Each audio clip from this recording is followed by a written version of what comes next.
You're just a secretary. Stay in your place. That's what he said. He was standing right beside my desk, looking down at me like I was gum stuck to the sole of his shoe. Not yelling. Not angry.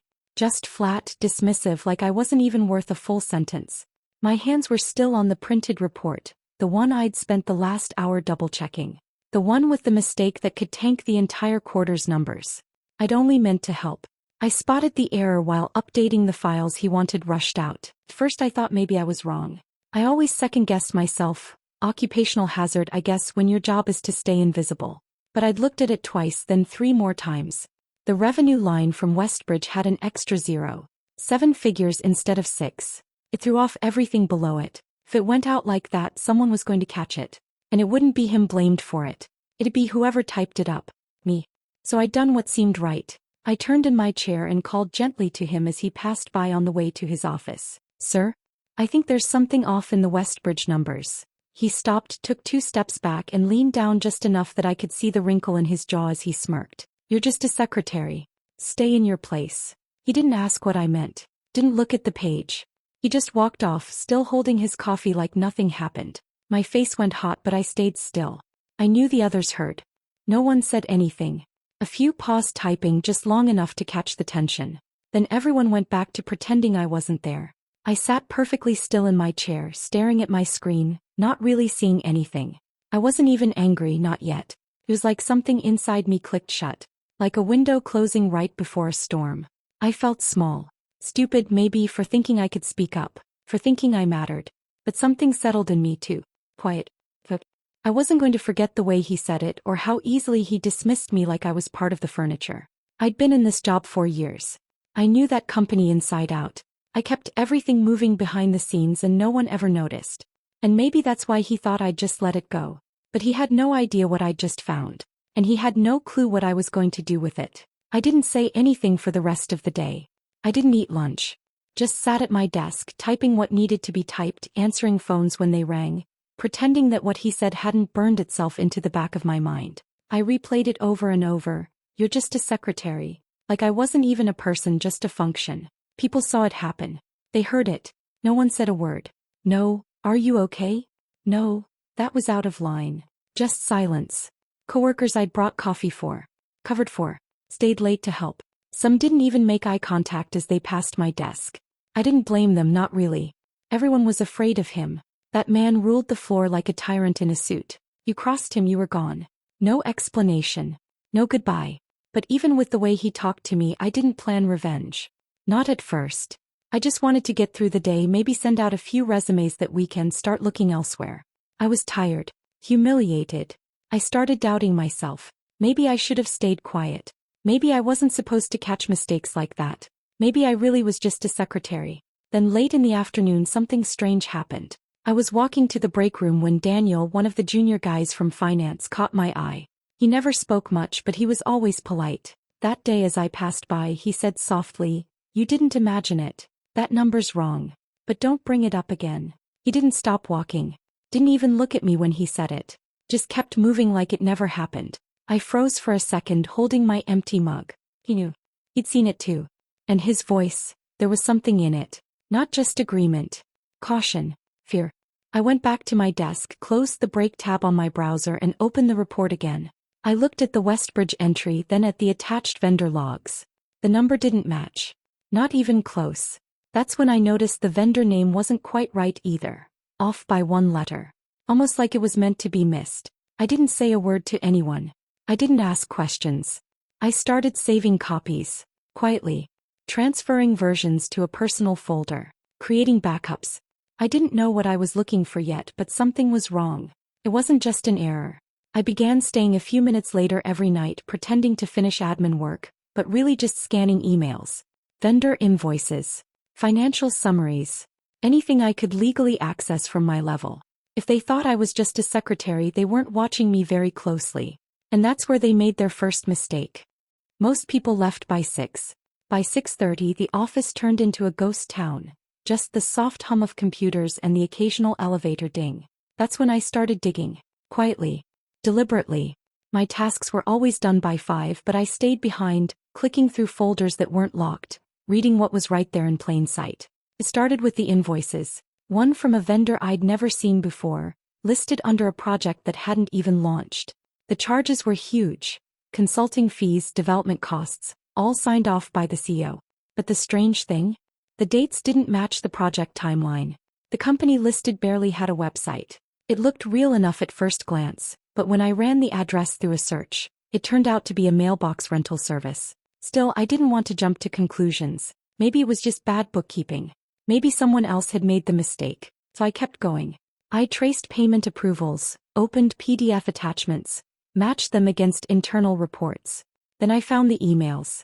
They weren't hidden, just buried. Threads between the CEO and a vendor contact using a personal Gmail account. The language wasn't exactly criminal, but it was obvious. Phrases like, backdate the invoice to match Q2 numbers, and adjust line items for optics. One email mentioned keeping finance out of this. Another thanked him for a wire transfer. My stomach dropped. This wasn't negligence. It was deliberate. I leaned back in my chair and just stared at the screen. This man had laughed in my face, acted like I was insignificant, and here he was laundering numbers with fake vendors like it was routine. It wasn't just that he didn't value me. He didn't value anything. Not the company, not the clients, not the people working themselves sick under his name. I didn't cry. I didn't panic. I took screenshots. I emailed them to a new anonymous account I'd made that afternoon. Then I deleted the browser history, closed everything, and calmly packed up my things. As I walked out, I smiled at the night janitor like nothing had changed. But everything had. The mistake in the report wasn't the whole story. It was just the thread that unraveled the entire mess. And now I held the end of it in my hands. I wasn't sure what I was going to do with it yet, but I knew I couldn't look away. Not anymore. I didn't march into HR. I didn't storm his office with the evidence. That's not how things work when you're just the secretary. Especially not when the man at the top controls everything and everyone under him knows their silence is the cost of survival. I played it slow. Pause. Like a long game of chess. At work I smiled. Said good morning to the receptionist like always. Took coffee orders. Updated spreadsheets.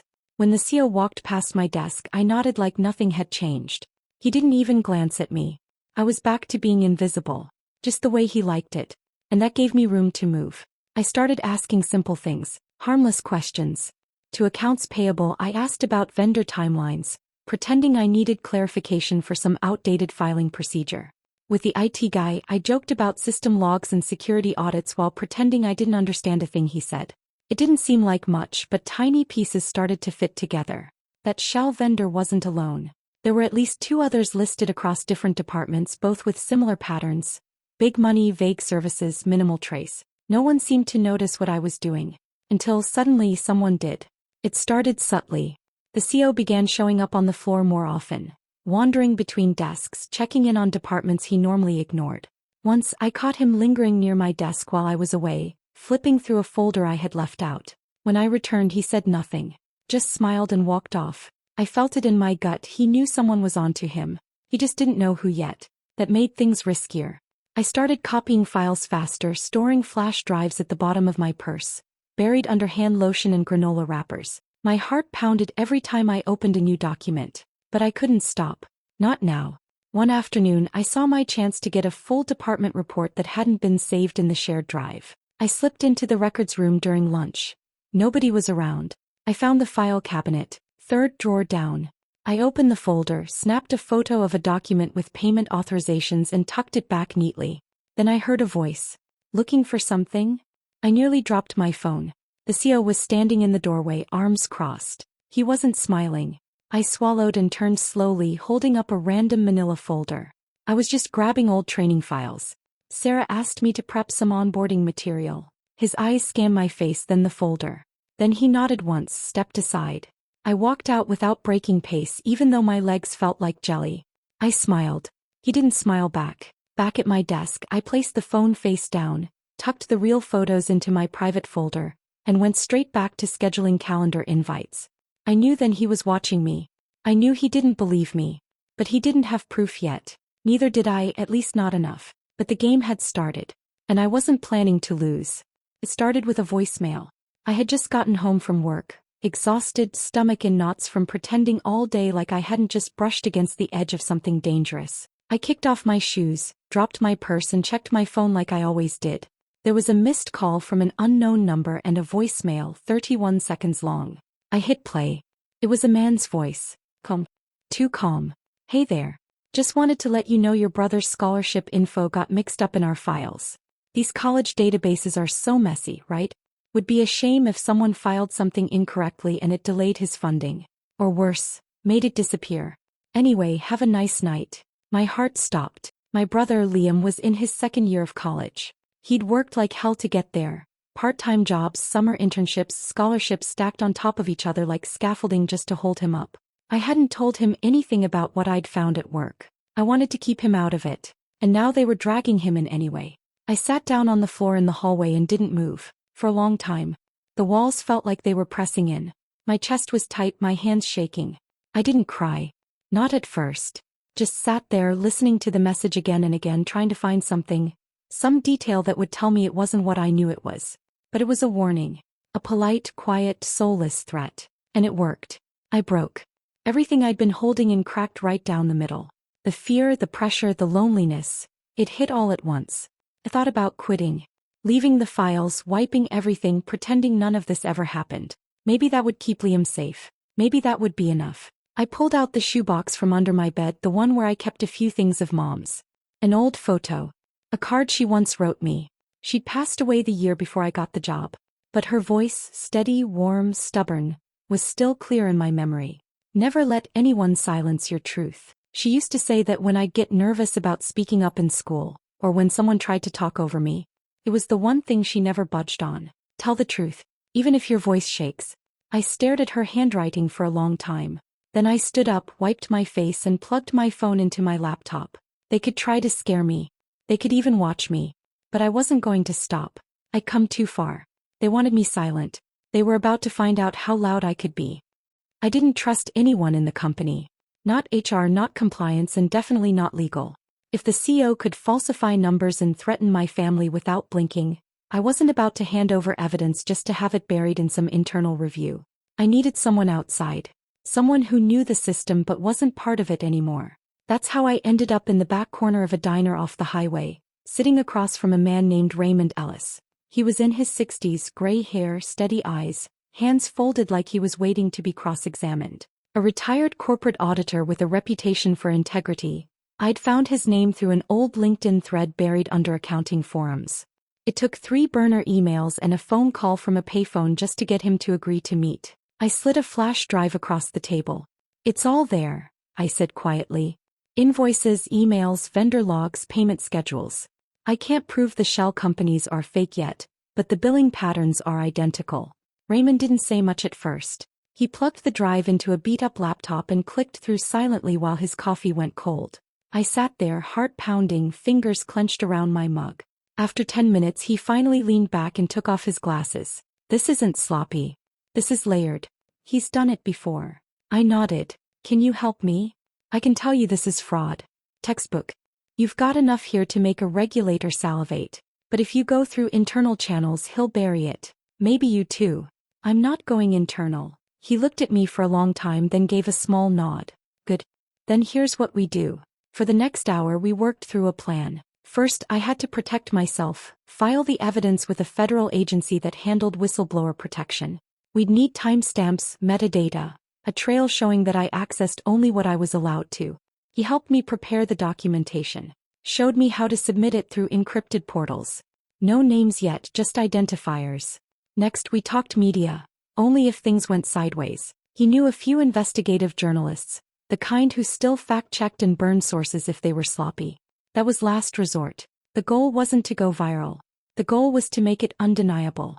Before I left he placed a small flash drive in my hand. Same files, sanitized metadata, time-locked. You keep this somewhere safe. Don't tell me where. I nodded. What happens if they come after me? He didn't smile. Then they're going to learn what happens when you underestimate someone who knows the truth. When I got back to my apartment that night I submitted the first report. Quiet. Bulletproof. The move had been made. Now I just had to wait. It started with a meeting that wasn't on the calendar. Monday morning, just after 9, the board of directors called an emergency session. No details, no agenda. Just a summons. Within an hour, the executive floor was in full panic mode. Assistants pacing, phones buzzing non-stop, people whispering in doorways. You could feel it in the air. Something had cracked. I kept my head down at my desk, doing exactly what I always did. Answering emails, printing schedules, organizing meetings no one would attend. But inside I knew what this was. The report I'd submitted through the protected channel had reached the board. It hadn't come from me directly, not in a way they could trace. The agency took it from there, packaged it properly, stripped my name from every file. They would have received hundreds of documents. Invoice records, email chains, financial summaries, each one marked and time-stamped. Clean. Devastating. By noon, the CEO hadn't emerged from his office. That was unusual. He liked being seen. Liked the subtle fear that followed him when he walked past someone's desk. But today, silence.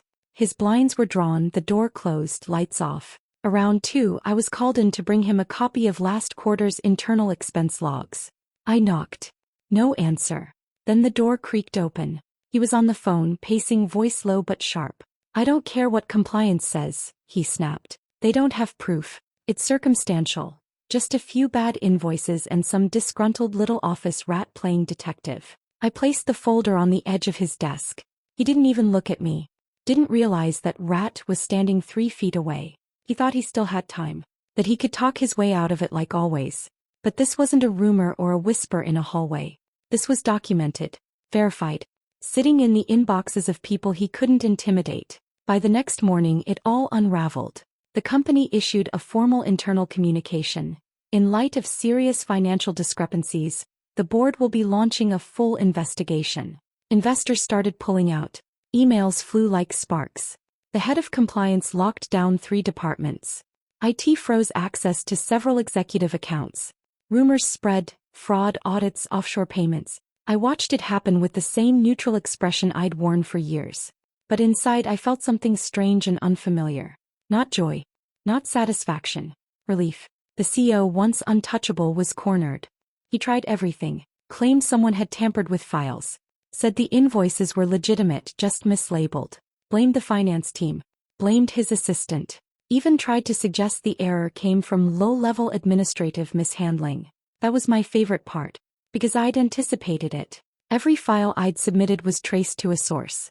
Each one had metadata, timestamps, original email headers, cross-referenced and backed up 3 ways, including off-site. They asked him for explanations. He couldn't give any. They asked him to account for the ghost vendors. He said they were consultants. They asked for names. He gave none. The walls were closing in, and the higher he'd built himself, the longer the fall was going to be. And I wasn't hiding anymore. I was watching. Quiet, steady, unshaken. Just a secretary, right? Not for long. The resignation email hit inboxes at 8:42 a.m. sharp. Effective immediately, I am stepping down from my role as CEO in order to allow the company to move forward without distraction.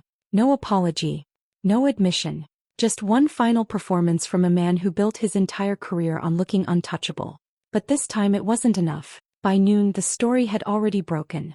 A business outlet picked it up first, then a finance blog, and then it spread like wildfire. Secretary exposes multi-million-dollar cover-up at Fortune 500 firm. The headline was everywhere, bold, dramatic, and absolutely true. For once, the world saw what had been hiding in plain sight. Not just corruption but arrogance, abuse of power, and the woman who refused to look away. Reporters started calling. News vans sat outside corporate headquarters. Shareholders demanded accountability. Lawsuits followed. So did the SE. It was no longer just an internal scandal. It was national news. And then he called me. Not through work. Not through his assistant. On my personal cell. I didn't answer the first time. Or the second. On the 3rd try I picked up. His voice was different. Softer. Worn. No sharp edge, no smugness. Just a man trying to stop his world from collapsing. "You don't understand what you've done," he said. I didn't respond. I made mistakes, yes. But it wasn't all me. There are others. You're in over your head. So I said nothing. Then came the part he couldn't believe he had to say. "I'm asking you to keep quiet. Publicly. No more statements. No interviews. Just walk away from it now and I'll make sure you're taken care of. Financially. Quietly." That was his solution. Bribe me into silence. I almost laughed. He still didn't get it. I didn't want his money. I never had. I just wanted the truth to come out. I wanted the people who thought they were too powerful to fall to finally face consequences. So I said calmly, "You told me I was just a secretary." I listened. I watched. I took notes. And I remembered everything. Then I hung up. He didn't call back. Within a week he was everywhere. On news crawls, on financial watchdog lists, on the front page of business journals. His accounts were frozen. His properties investigated. He became the face of everything wrong with unchecked power in corporate America. He lost everything he'd built. Not because I came after him with a vengeance, but because I didn't look away. He underestimated the one person in the building he thought didn't matter. And now no one was ignoring me anymore. The dust hadn't even fully settled when the first offer came in. A quiet message from a hiring manager at a mid-sized firm I'd always admired. Clean reputation, good leadership, no scandals attached. We followed the story. "We'd like to meet you." Not for a secretary role. I didn't answer right away. I needed time. But it didn't stop there. Over the next few days more messages came. Some from recruiters, others from people I'd worked with years ago. And then, surprisingly, a few from within the company I just helped expose. Former coworkers, the ones who had stayed silent, were reaching out now. "I'm sorry I didn't speak up. We all saw what he did to you. You were braver than the rest of us. Thank you." I didn't hold it against them. Not really. I knew what fear looked like. I knew how power made people shrink. But it still felt surreal reading those messages alone in my apartment when just weeks ago I couldn't even get someone to make eye contact in the hallway. I took the job. Operations associate, mid-level, decent pay, upward path. A desk with a door. My own extension. A boss who actually listened when I spoke. It wasn't just the title. It was the space to breathe. To be heard. On a quiet Sunday morning I took the train out to the cemetery. The sun was out but there was still a breeze, just enough to make the leaves chatter. I walked the path to her grave with a small bouquet in my hands and knelt down slowly, brushing the dust from her name. "Mom, I did something hard," I whispered. "And I think you would have been proud of me." My voice cracked. The words came out messier than I meant. I didn't run. Even when they tried to scare me. I didn't back down. I stayed there a while, just sitting beside her, letting the silence fill in what I couldn't say. Then I heard footsteps behind me. I turned and saw Liam. He was holding a bouquet of yellow tulips. "Our mom's favorite. I thought you could use backup," he said, grinning through glassy eyes. He knelt beside me and set the flowers down next to mine. "I know you didn't tell me everything, but I saw the news. And you're my hero." I couldn't hold it in after that. The tears came sudden and full. He hugged me tight, and for the first time since everything began I let myself really feel it all. The fear, the exhaustion, the relief. My life wasn't perfect, but it was mine again. And for once I wasn't invisible. People like me aren't supposed to be noticed. Secretaries, assistants, interns were the background noise of the office. Smiling, nodding, getting things done without thanks. And most of the time we don't complain. We carry the weight quietly. But silence allows rot to spread. That's what I learned. No one expected me to notice the fraud. No one expected me to fight it, especially not him. He thought I'd stay quiet, that I'd forget. But I didn't.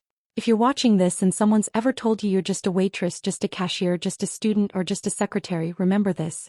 Even shadows grow in the right light. You don't need power to see the truth. You don't need a title to stand up.